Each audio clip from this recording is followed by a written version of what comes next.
name's Franz and this is myboxingcoach.com. In this video, this is the final video of our defensive action series, we're going to look at the lead hand outside parry.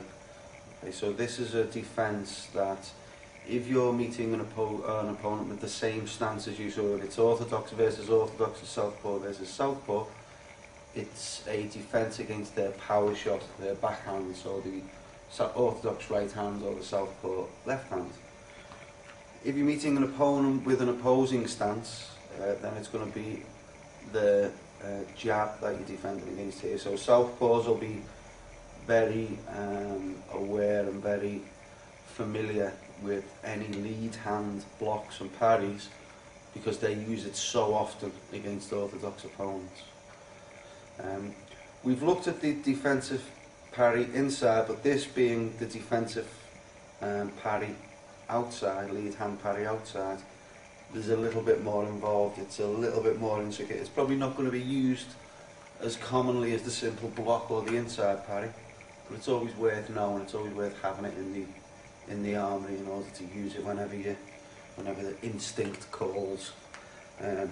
From the stance and on guard position, as always with all our moves, be it body movement, footwork, punches, the first action is always in the lower half of the body. Okay, don't allow this to drift up and just become a simple arm shot.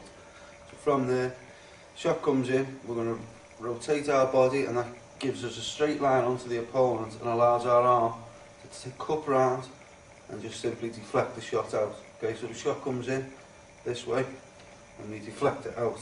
Okay.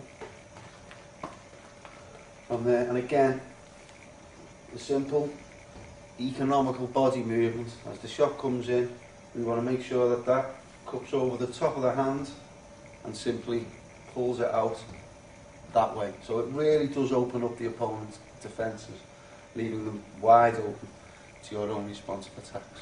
Okay.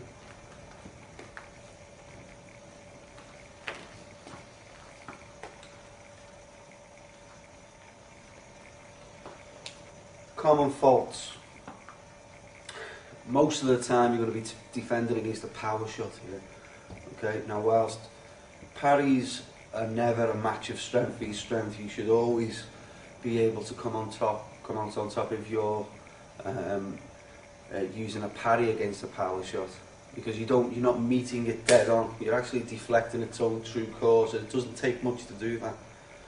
Okay, so make sure that there's an economy of movement, but make sure that the body actually does the work and gives you that line to allow that upper arm, that lead arm, to deflect the shot out that way. Okay. The second key problem is that we become too exaggerated. Okay, so we make a big circle, leaving massive gaps in your own defence. You've got to make sure, you've got to remember that any action you take in a boxing ring carries with it some risk. So we're interested in minimising the risks with each action that we undertake. Okay? So keep it simple, keep the movement minimal. Don't allow it to become exaggerated, don't reach out. Okay? Remember, we want to be operating in this zone here. Okay? This is our defensive zone, and we want to make sure that we don't reach out with anything other than a punch, that we don't start reaching out to meet shots all the way out there. Okay? Because all it does is leave you exposed, both down here and over the top. Okay. Third problem, not throwing a shot back. You've blocked, you've parried it, you've created a massive opening. If you've managed to pull their attacking backhand out that way, just think of the big gap that you've created right down the middle. So there should always be an instant response, and don't forget as well, because we've rotated that way, done the parry, that leaves us in a perfect position to throw the straight right hand. Yes.